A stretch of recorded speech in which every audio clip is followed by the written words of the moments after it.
This part two of my video reply for Shanice Walker. Alright? So, I showed a picture. Alright?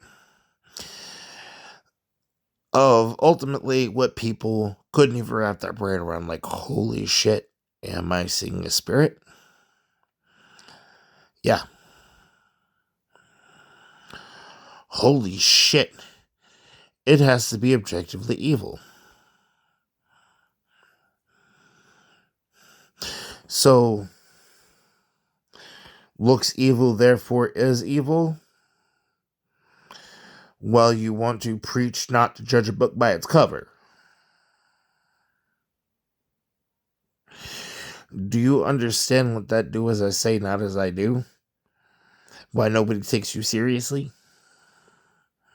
I'm not saying in your case. I mean, you're actually one of the few people like that I end up seeing on YouTube that's fair and objective, And by the way, thank you for that. There are a lot of people on YouTube that just talk out of their ass. And you know what? In your perspective, you may end up going ahead and thinking that I talk out of my ass. But let me ask you this, all right? Say something happened that made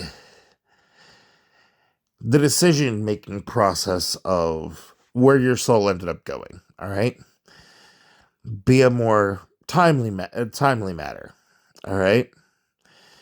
Because ultimately, you ended up just kind of in the waiting room, all right?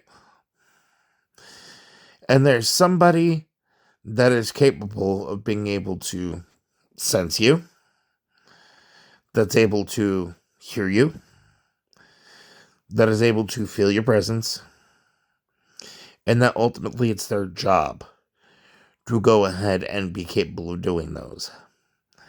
And says, hey, what are you doing here? Now, you haven't had contact with anyone or anything in a very long time. And this individual says, okay, it is my job to help you get where you belong to go. And they take that job very seriously and with pride. What's evil about that? And then imagine other people wanting to make it difficult for said individual to be able to do said job, because they think if they do said job, that ultimately it would end up being a disservice.